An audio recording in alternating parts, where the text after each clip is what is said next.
Bonsoir et bienvenue à tous sur Gabon News pour l'information juste. Principal titre de cette édition d'information ce soir, avec cette nouvelle prise de position du syndicat libre des transporteurs terrestres du Gabon, entendez SILTEG. Les agents de ce syndicat protestent donc la mesure concernant la suspension de l'impôt synthétique libératoire prise par la mairie centrale. Les précisions dans un instant.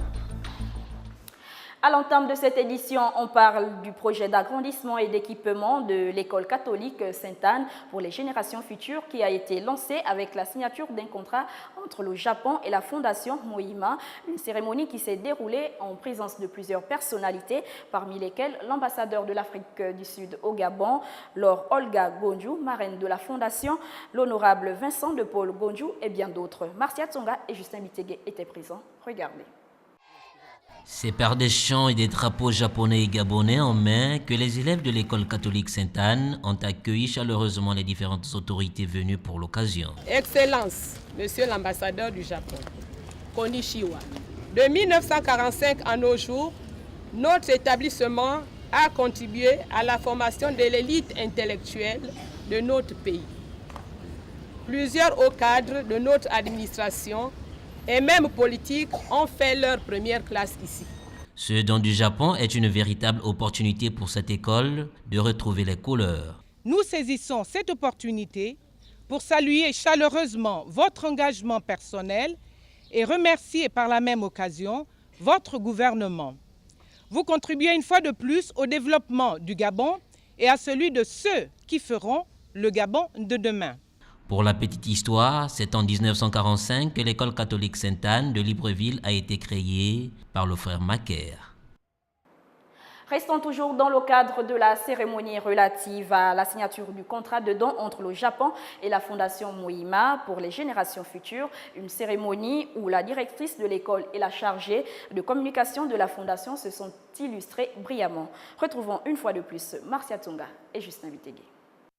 Signature de contrat et poignée de main, geste symbolique pour marquer les liens entre le Japon et cette fondation qui œuvre pour l'éducation pour tous. Ce projet, financé par le Japon, à hauteur d'un montant de 75 155 €, soit prix de 49 millions de francs CFA, vise à améliorer le cadre éducatif et la sécurité de l'école catholique Sainte-Anne. Un nouveau bâtiment à 2 niveaux, composé de 4 salles de classe, sera construit avec le renouvellement et la réfection des tables de banc et placards. L'ambassadeur a exprimé son vœu de voir les travaux aller à leur terme. Je souhaite que les travaux du projet se déroulent sans difficulté et seront livrés à temps grâce à une bonne collaboration entre tous les acteurs concernés, notamment le comité de gestion composé de l'ONG Mohima pour les générations futures et l'école catholique Sainte-Anne au bénéfice des élèves. Un souhait exprimé par les élèves par le biais de leur porte-parole. Nous vous disons merci. Merci pour l'intérêt que vous accordez à notre école. Mais nous osons espérer que ce projet ne sera pas un éléphant blanc comme tous les autres. Que le Seigneur vous bénisse. Nous vous remercions. Jamata. La signature de ce contrat est la preuve que la coopération nippo-gabonaise est agissante et concrète. Parlons à présent du président du syndicat libre des transporteurs terrestres du Gabon. Jean-Robert Meunier a tenu à clarifier sa position concernant la récente suspension de l'impôt synthétique libératoire, une mesure qui, disons-le, est encore loin de satisfaire les agents de cette corporation. Voilà qui explique cette prise de position du responsable de ce syndicat, Philippe Oyaga Kenyongouri et Justin Bitegue, pour plus de précisions. Le SILTEG ne se contentera pas d'une simple suspension de l'impôt synthétique libératoire. C'est en tout cas ce qui ressort des explications de son président. Nous continuons à dire que ce n'est pas la suspension que nous désirons, c'est déjà bien, mais nous voulons l'annulation pure et simple de l'impôt synthétique libératoire parce qu'en parfait décalage avec les réalités de nos secteurs d'activité. Critiquant ouvertement le manque de concertation de la mairie de Libreville, Jean-Robert Meunier a également contesté le bien-fondé d'une telle mesure au vu de ses conséquences sur le coût de la vie. Cette ISL est en contradiction avec les objectifs gouvernementaux. D'une part, la lutte contre la vie chère. Si vous multipliez l'impôt par 4, les prix à l'arrivée vont être augmentés. Et on n'est plus là en train de lutter contre la vie chère, d'une part. Et d'autre part, nos jeunes compatriotes qui se débrouillent pour exercer des petits métiers, soit dans le transport, soit dans le commerce, si vous multipliez les impôts par 4, beaucoup ne pourront pas suivre et vont par conséquent délaisser l'activité qu'ils auraient voulu faire et donc retourner dans la misère et la précarité. Voilà une réaction qui laisse planer l'éventualité d'un prochain bras de fer entre la mairie de Libreville et cette structure syndicale. Un dialogue entre les deux parties est souhaitable pour parvenir à un consensus. Le Fonds national d'aide a tenu mardi dernier son premier conseil d'administration de l'année 2014. Au centre des travaux, l'adoption d'un bilan de l'année écoulée et l'accélération des actions sur le terrain afin d'étendre sa couverture aux concitoyens. L'an dernier, 16 000 personnes avaient bénéficié des faveurs du Fonds pour le financement des micro-projets, des allocations et bien d'autres. Un reportage de Kenny Ongouri et Justin Bitegué. 4 heures d'horloge et des échanges houleux à l'occasion du premier conseil d'administration du Fonds national d'aide sociale. Un conseil aux allures de bilan et de projection pour cette nouvelle année. 4 heures d'horloge parce que, vous savez, c'est un conseil d'administration et tout le monde est libre de s'exprimer. Et voilà, les résolutions ont été prises dans le sens souhaité par tous et à l'unanimité. Nous avons présenté au conseil d'administration les activités du fonds. En 5 mois d'activité, il a fallu faire un bilan de nos activités au conseil d'administration.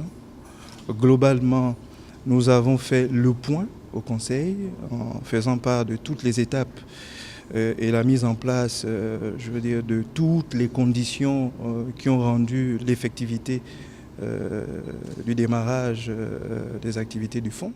Après son adoption à l'unanimité, le bilan de l'an dernier a vu plusieurs concitoyens bénéficier d'une aide en tout genre. En 5 mois d'activité globalement, nous avons touché plus de 16 000 bénéficiaires, donc ont reçu l'aide de l'État, parce qu'il s'agit de cela, à travers donc, le Fonds national d'aide sociale, sous la forme d'allocations directes financières, payées à des indigents ou handicapés, aux veuves. L'opération est en cours. Près de 10% du budget prévu pour son fonctionnement en 2013 avait été décaissé. Pour cette année, en attendant le budget qui lui sera alloué, le Fonds national d'aide sociale compte multiplier ses actions sur le terrain pour toucher le maximum de Gabonais défavorisés. Et du sport pour clôturer ce journal, le club de basketball de la cité SNI Ovendo, créé en 2007 par des basketteurs de la dite cité, s'est donné pour objectif de former les jeunes dans la pratique de cette discipline sportive et de participer aux différentes compétitions nationales. Marvin Mwanga. C'est sur le terrain de basketball situé dans l'enceinte de la congrégation des Sœurs Salésiennes de Don Bosco dans la cité de la SNI Ovendo que nous avons surpris en plein entraînement le club de basket de cette cité, coaché par l'ancien sociétaire d'Ondela, Walker Anguillet. Vous nous trouvez là en pleine séance d'entraînement technique aujourd'hui, concernant le dribble et le tir. Aujourd'hui on a fait du dribble avec 2 ballons pour la dextérité. Nous avons travaillé ensuite le tir, le geste, bien entendu, jumelé avec le tir, avec le dribble. Et là maintenant nous allons passer à une séquence de match, voilà, pour que les joueurs appliquent plus ou moins ce qu'on vient de faire durant les exercices. Donc situation de match. Pour les joueurs, les entraînements se passent plutôt bien. Les entraînements se déroulent comme vous voyez, c'est intéressant, c'est physique, beaucoup plus de technique. Aujourd'hui on a travaillé sur le dribble, on a appris comment dribbler, le maniement de la balle, les gestes entre les crossovers, entre les jambes, dans le dos, un peu de tout. Et là on va essayer un peu de